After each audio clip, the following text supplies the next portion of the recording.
स्पीति खत्म, लेकिन घर वापसी में मिला एक ऐसा रूट जिसने पूरी जर्नी बदल दी है। अगर आप शिमला साइड आ रहे हो या शिमला से ऊपर जा रहे हो तो आपका बहुत सारा टाइम सेव होने वाला है। ये वाला रूट ज्यादा सही है कि दिल्ली चंडीगढ़ वाला ज्यादा सही है? यहाँ देखो पूरा रेडम रेड। मजा आ रहा है? बहुत मजा आ रहा है। पिछले 1 घंटे से यहीं फंसे हुए हैं, 11:30 लगभग होने। फाइनली पहुंच चुके हैं भाई अक्षरधाम।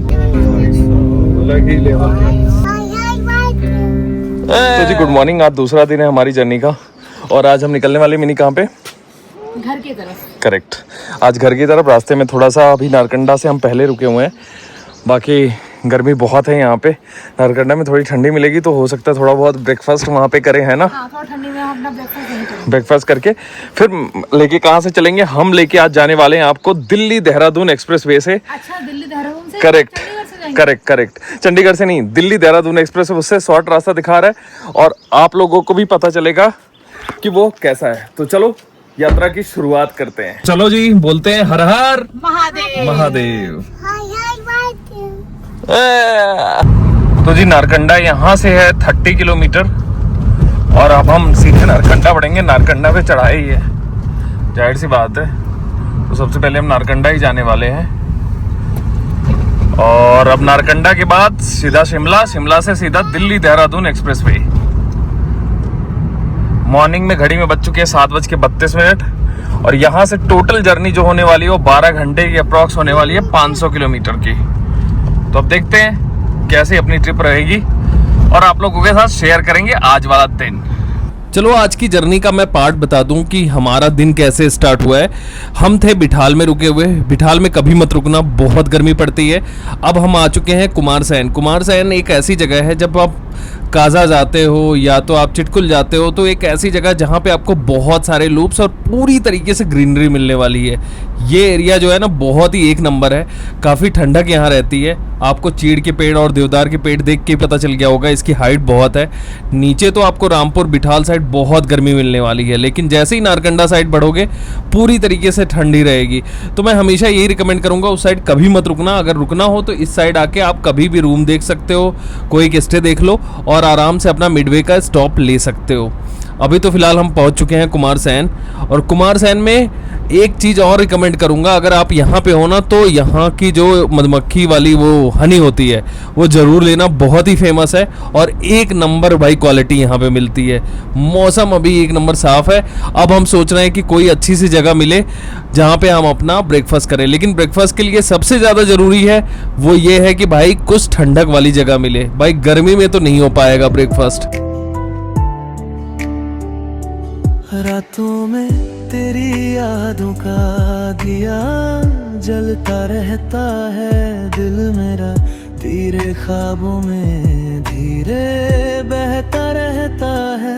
तेरी हंसी की वो धुन आज भी सुनाई देती है, मेरी हर खामोशी। पहुंच चुके हैं नारकंडा और घड़ी में 8:40 हो गए हैं। अभी तक हमने कुछ खाया नहीं है, ट्राई करेंगे कुछ खाएं यहाँ पे अगर कुछ मिल जाए।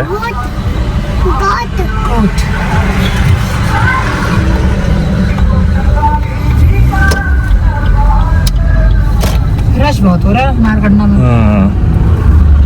सब लोग आते हैं ना। तो जी फाइनली ब्रेकफास्ट हो गया, बहुत अच्छा था। यहाँ पे हमने ब्रेकफास्ट किया नारकंडा जस्ट थोड़ा सा आगे आने पे। अब गाड़ी घुमा के सीधे अब हम निकल रहे हैं किधर? Mini Shimla side. घड़ी में बज चुके हैं 9:30, 9:24 और आज हमें टोटल जो ट्रैवल करना है वो 500 किलोमीटर करना है अपने घर तक। और हम चले थे मिनी कितने बजे? हम लोग 7:30 निकल चुके थे। 7:30 बजे। तो सोचो नारकंडा तक पहुंचने और एक तरीके से ब्रेकफास्ट करने में हमें लग गए टोटल 9:30। तो 7, 2, 9, 2.5 घंटे। अब यहाँ के बाद जो विलेज आएगा वो आएगा मटियाना, जो कि काफ़ी फेमस जगह है और बहुत ही बड़ा, मतलब वो टाउन कह सकते हो, विलेज कह सकते हो, कुछ भी कह सकते हो। लेकिन गर्मी यहाँ भाई खतरनाक लेवल की है। गर्मी हो रही है, बहुत गर्मी हो रही है भाई नारकंडा में भी। ड्रेस से आप देख ही सकते हो। Correct, summer cool dress. मुझे लगा था नारकंडा में थोड़ी बहुत तो सर्दी होगी, लेकिन ऐसा कोई मतलब पॉसिबल नहीं है भाई। शाम को ठंड होती है। करेक्ट, शाम के टाइम ठंड होती है। हाँ जी। बाकी यहाँ तक वीडियो आपको कैसी लगी है जरूर बताना, हमने पूरी जर्नी अपनी दिखाई है। फाइनली जी हम मटियाना पहुंच गए हैं ऊपर जो आप टाउन देख रहे हो, विलेज देख रहे हो, इसे मटियाना बोलते हैं और बहुत ही बड़ा कह सकते हो एक टाउन है ये। जब आप नारकंडा से आगे बढ़ोगे शिमला साइड, या शिमला से आप नारकंडा साइड बढ़ोगे, तो बीच में सबसे मेजर जो टाउन आएगा वो यही है। और यहाँ तक आने में हमें लगे हैं 40 मिनट नारकंडा से। आज तो इतना ट्रैफिक ऊपर जा रहा है। अभी हम शिमला पहुंच चुके हैं। घड़ी में कितने मिनट बज गए हैं? घड़ी में हो रहे हैं 10:47। ठीक है, हम लोग उतर रहे हैं और यहाँ देखो सारे लोग ऊपर जा रहे हैं। भाई शिमला में बहुत खतरनाक ट्रैफिक, पिछले 1 घंटे से यहीं फंसे हुए हैं। 11:30 लगभग होने जा रहा है। और ये देखो, ये कोई जगह है भाई, हालत खराब है, कब से ट्रैफिक लगा हुआ है। और पूरा पीछे तक अगर मैं आपको दिखाऊं, ये देखो, वो देखो दूर तक ट्रैफिक। और सामने ये इतनी बड़ी बड़ी बसेस आ रही हैं। तो भाई ऐसे ही होता है, शिमला में आने के बाद ट्रैफिक लग ही जाता है खतरनाक लेवल का। यही है शिमले की वजह, सारे लोग छुट्टियां मनाने शिमला आ गए। ऊपर से आगे से पीछे पूरा पैक्ड। ये टनल हम क्रॉस कर रहे हैं, एकमात्र टनल है ये इसी रोड के। भाई ये देखो, इतना ये पूरा रेड हो रखा है। ये देखो, यहाँ से कहूँ पूरा रेडम रेड है ना। सही मजा आ रहा है, बहुत मजा आ रहा है खाली रोड से ट्रैफिक में आके। ये शिमला चढ़ने वालों की है। कब से, कहाँ, कितनी दूर से, उस टनल के उस पार से ट्रैफिक, टनल के वहाँ से ट्रैफिक है। ये तो मैंने अब स्टार्ट किया है। और मैं सही बताऊं तो ये लगा हुआ है ट्रैफिक कहाँ से एग्जैक्ट में नहीं, कहाँ से लगा हुआ ये है लगा हुआ है कुफरी से। बताओ। कुफरी से कॉन्टिन्यूअस ये शिमला जाने वाला ट्रैफिक है। तो सारी लाइन में लगा बड़ा ट्रैफिक। जूम करके दिखा देती हूँ। अलग ही लेवल पे। कब पहुंचेंगे बेचारे ये। बस खड़े रहो ट्रैफिक में। मैं तो कहता हूँ ना, सैटरडे संडे तो आने लायक ही नहीं है भाई। छुट्टी के टाइम तो सैटरडे संडे तो कभी मत निकलो। अगर आपको आना है तो फ्राइडे वगैरह वैसे ही निकल जाओ। सैटरडे संडे तो बहुत बुरा हाल रहता है। ये देखो सब पैक्ड है, पैक्ड। और ऊपर से चढ़ाई करनी, और चढ़ाई में ऐसा ट्रैफिक मिल जाए ना तो बहुत दिक्कत हो जाती है। बहुत लंबा। विराज देखो कितना लंबा ट्रैफिक है। इसी में से बेटा एक ले लेते हैं, एक बीच से निकाल लेते हैं। निकाल विराज कह रहा मुझे ये, यार कितना ज्यादा। तो भाई ये ऐसे ही है, सैटरडे संडे अवॉइड करो। पता नहीं लंबा कितना लगा, बहुत दूर तक लगा हुआ है। बहुत दूर तक है। यहाँ पर खत्म है, अब यहाँ और कैरी फॉरवर्ड हो रहा है। गाड़ी जो चली है शिमला के बाद, खतरनाक ढंग से चढ़ाई। 12:30 बजे तक हम पहुंच चुके हैं सोलन, पहुंचने वाले हैं। ये वाला रास्ता। अभी जूस पी रहे हैं, इन भैया से बोला जूस बनाने के लिए। सारे एकदम भाई, नीचे आने के बाद इतनी गर्मी हो रही है, इतनी गर्मी हो रही है खतरनाक लेवल की, पूछो नहीं, बहुत खतरनाक गर्मी हो रही है। अब लग रहा है पहाड़ में ही अच्छे थे, वहाँ से यहाँ ठंडा। वहाँ माइनस में टेम्परेचर पहुंच गया था, और यहाँ पे ये देख लो, हिमाचल में एंट्री के लिए कितना ज्यादा ट्रैफिक लगा हुआ है यार। घड़ी में बज चुके हैं इस टाइम 2, और हम पहुंच गए हैं परवाणु। फाइनली जी देखो, हमने पंचकुला से ना मोड़ लिया है कट सहारनपुर की साइड, यानी यमुनानगर साइड। अब हम NH7 पे आ गए हैं। NH7 लेके जाएगा यमुनानगर होते हुए सहारनपुर बाईपास, और then Delhi Dehradun expressway. ये मुझे ज्यादा सही लगता है इंस्टेड ऑफ दिल्ली चंडीगढ़, है ना मिनी? क्योंकि उस पर मल्टीपल ट्रैफिक होता है। ये सही है, स्मूथ है। ये थोड़ा स्मूथ है, बीच में थोड़ा पैचेस, वो सीमेंट वाली रोड आएगी, बट ठीक है, चलेगा। तो ये है नेशनल हाईवे नंबर 7, और घड़ी में बज चुके हैं 2:30। अब हम कहीं रुकेंगे लंच के लिए, लेकिन उससे पहले थोड़ा सा खींच और लेते हैं भाई। हमने फाइनली अपना लंच कर लिया। लंच करने के बाद अब हम NH7 छोड़ के NH344 पे आ चुके हैं। ये है सहारनपुर देहरादून हाईवे, बहुत पुराना हाईवे है, और सेम इसी का जो पार्ट है दिल्ली देहरादून एक्सप्रेसवे, वो है 344G, और ये है 340। अभी हमारा प्लान ये है कि भाई हम इसी पे चलेंगे, और इसी से डायरेक्ट हम लेंगे दिल्ली देहरादून एक्सप्रेसवे।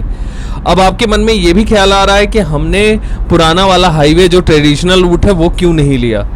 तो जाहिर सी बात है, वहाँ पे अगर मैं जाऊँगा ना तो वहाँ पे ट्रैफिक मिलेगा, और दिल्ली के अंदर से कश्मीरी गेट होते हुए जाना पड़ेगा। इधर से आप जब कभी भी शिमला या स्पीति या आगे जाना चाह रहे हो ना, तो आप दिल्ली देहरादून एक्सप्रेसवे पकड़ो, सीधा वहाँ से कट लो, जो सहारनपुर वाला 344 हाईवे है। आप डायरेक्ट आगे टच हो जाओगे पंचकुला, और पंचकुला से सीधा आप निकल जाओगे कालका होते हुए शिमला। तो टोल आ गया भाई यहाँ का, इस NH हाईवे 344 का। 30 किलोमीटर के बाद दिल्ली देहरादून एक्सप्रेसवे स्टार्ट हो जाएगा। पंचकुला से हमने ना लंच करने के बाद ले लिया था ये वाला हाईवे NH7 के बाद NH344 लेने के बाद मुझे ऐसा लगता है ये वाला रूट शॉर्टकट है, नो डाउट। देख लो, घड़ी में बज चुके हैं 5 बजने वाले हैं, और हम 3 बजे के आसपास वहां पे हमने लंच किया था। 3 सवा 3 बज रहे थे। अब थोड़ी देर में, यानी मुझे लगता है 20 किलोमीटर दिखा रहा है, 20 से 21 किलोमीटर पे स्टार्ट हो जाएगा दिल्ली देहरादून एक्सप्रेस वे। उस पे जाने के बाद ऑब्वियसली टाइम तो लगना नहीं, आपको पता है, बिल्कुल क्लियर रूट है और सीधा वो उतारेगा हमें अक्षरधाम पे। और अक्षरधाम से हमारा घर बहुत ही, मतलब लगा लो हार्डली वहां से आधे घंटे या 45 मिनट लगेगा, बस इतना ही है। तो ऑब्वियसली जो पुराना वाला रूट है ना, दिल्ली चंडीगढ़ वाला, उससे तो ये फास्ट रहेगा, इतना कंफर्म है। जो देख रहे हो ना आगे एक्सप्रेस वे दिखा रहा है ना, बिल्कुल एक्सप्रेस वे पहुंचने वाले हैं। सिर्फ और सिर्फ 18 किलोमीटर बचे हुए हैं भाई। एक्सप्रेस वे पे जाने के बाद ना सब कुछ बदल जाने वाला है, बिल्कुल स्पीड एक नंबर मिल जाएगी, ना ट्रैफिक अक्षरधाम तक, ना कुछ, सीधा सीधा।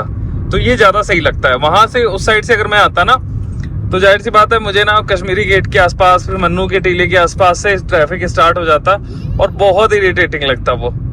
तो ये ज्यादा रूट मेरे लिए सही है। बाकी आप कौन सा रूट चुनोगे एक बार कमेंट बॉक्स में, अगर एक्सपीरियंस आपका अच्छा रहा हो तो जरूर बताना। ये देहरादून से अप्रॉक्स मान के चलो 70 किलोमीटर पहले वाली जगह है, जहां से गोल चक्कर होता है। आप देहरादून के लिए उतर के दूसरे पुराने वाले हाईवे पे चले जाते हो। अभी हमें दिल्ली जाना, तो हम सीधा ना जाके अब हम यहाँ से कट ले लेंगे दिल्ली के लिए, सीधा सिंपल। ये हमारा कट हो गया दिल्ली के लिए। अब हम चढ़ जाएंगे दिल्ली देहरादून एक्सप्रेस वे पे। देखो गाड़ी यहाँ पे आते ही ना गाड़ी के सुर बदल गए भाई, है ना सही। और अब देख लो घड़ी में बज चुके हैं 5:11। सीधा बीच में आपसे मिलता हूँ और फिर दोबारा आपसे मिलूंगा कहाँ पे, अक्षरधाम पे। देखते हैं कि टाइम डिफरेंस कितना कम होता है। मुझे तो पर्सनली बहुत पसंद आया भाई ये वाला रूट, क्योंकि उधर से दिल्ली चंडीगढ़ से कई बार जा चुका हूँ, लेकिन हर बार मुझे ट्रैफिक झेलना पड़ता है। चाहे वो अम्बाला हो गया, चाहे बीच में थोड़ा बहुत ऐसे ट्रैफिक हो गया, या तो कश्मीरी गेट के आसपास, तो इशू तो रहता ही है, नो डाउट। अब गोल चक्कर से हम सीधा चढ़े हैं, अब एक्सप्रेस वे पे हम सीधा, ये सामने आ गया दिल्ली देहरादून एक्सप्रेस वे। ये नया वाला पैच है, पुराना वाला जाहिर सी बात है जो देहरादून तक गया हुआ है, उसमें जो दिल्ली देहरादून एक्सप्रेस वे वाला पार्ट था ना, जो पुराना वाला हाईवे था देहरादून और सहारनपुर, उसे ही कन्वर्ट करके दिल्ली देहरादून एक्सप्रेस वे में कन्वर्ट कर दिया गया है। तो अभी मैं सीधा आ चुका हूँ Delhi Dehradun express way new patch पे, और यहाँ से अब मैं टाइम देखूंगा कितने मिनट में पहुंच जाता हूँ अपने घर। तो आप लोगों को भी एक छोटा सा आइडिया लग जाएगा कि भाई कैसे ये वाला रूट ज्यादा सही है कि दिल्ली चंडीगढ़ वाला ज्यादा सही है। तेरे नाम की धड़कन लिखी है मेरे के हर एक पन्ने पे, तू मिले या ना मिले मगर तू रहेगी मेरे हिस्से में। तेरे बिना ये शाम अधूरी, तेरे बिना हर रात कम है, तू अगर। और आपकी जानकारी के लिए बता दूं, जो दिल्ली देहरादून एक्सप्रेस वाला जो रूट है ना, वो सेम उतनी ही दूरी पड़ेगी, 10-1 किलोमीटर का सिर्फ फ़र्क आएगा अगर आप दिल्ली से चंडीगढ़ अम्बाला होते हुए शिमला जाते हो। अगर आप इधर से जाते हो तो 10 किलोमीटर एक्स्ट्रा मिलेगा, लेकिन आपको बहुत सारा पैच बहुत ही ट्रैफिक फ्री वाला मिल जाएगा। दिल्ली देहरादून एक्सप्रेस वे में सिर्फ एक प्रॉब्लम है कि अभी सही ढंग से यहाँ रेस्ट स्टॉप बने नहीं है। जितने भी रेस्ट स्टॉप हैं वहाँ बहुत छोटी छोटी चीज़ें मिल जाएंगी, तो आपको सिर्फ उतने से गुजारा करना पड़ेगा। मैंने ऑलरेडी इस पर एक पूरी वीडियो बना रखी है, तो आप उसे भी जा के देख सकते हो। अभी बीच में एक मिडवे स्टॉप आएगा जहाँ पे हमें चाय वगैरह थोड़ी बहुत मिल जाएगी।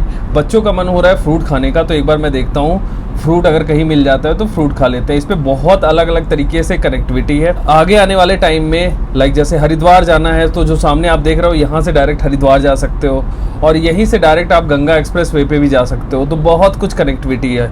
और इस रूट का जो प्लान है ना, ये दिल्ली देहरादून एक्सप्रेस वे का, ये पूरी तरीके से ऐसा प्लान हो रहा है जैसे कि आप बहुत ज़्यादा कनेक्टिविटी वाला हाईवे, लाइक जैसे बहुत कॉमर्शियल इसे बनाने वाले हैं। और अगर आपको चैलेंज लग रहा है टोल का, तो जाहिर सी बात है एनुअल पास ले लो, टोल की प्रॉब्लम ही सॉल्व हो जाएगी। 3000 में 200 राइड, मेरा तो यही मानना है और मैंने वही ले रखा है भाई। इस हाईवे पे चलते चलते ये देख रहे हो 6:04 हो गया। हमने बीच में थोड़ा सा ब्रेक भी लिया था।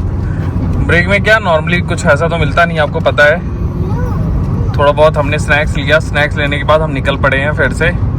और इस हाईवे पे चलने का सबसे बेस्ट पार्ट यही है ना कि बस आप ऐसे ऐसे बैठे रहो, नॉर्मली स्टीयरिंग ऐसे पकड़े रहो, सीधा चलते रहो एक स्पीड में। स्पीड 100 की स्पीड मेंटेन करके रखो बस। अब देख लो 100 की स्पीड इतने पे मेंटेन करके नॉर्मली चलते रहो और फटाफट आप दिल्ली पहुंच जाओगे। उस वाले हाईवे से मुझे इशू बस इतना ही था कि वहां पे जिगजैग लेना पड़ता, कभी इधर कभी इधर कभी इधर, और फिर जैसे ही दिल्ली पहुंचो वहां पे फिर इशू स्टार्ट हो जाता है। बस यही इशू है और कोई इशू है ही नहीं। हम फाइनली पहुंच चुके हैं भाई अक्षरधाम और घड़ी में बज चुके हैं, मैंने कितना टाइम हो गया है मैंने देखा भी नहीं। घड़ी में बज चुके हैं 7:12, 7:12 मिनट। और हम वहां से कितने बजे चले थे? 5 बजे के आसपास ना, तो हमें यहाँ तक पहुंचने में 2 घंटे लगे। तो यही देख लो, यही टोटल टाइम होता है भाई यहाँ तक पहुंचने में। और बस अब घर पहुंचने वाले हैं यहाँ से सीधा। तो आई होप आज का ब्लॉग आपको अच्छा लगा होगा। मिलते हैं नए ब्लॉग में, तब तक अपना ध्यान रखिए। Bye bye, take care.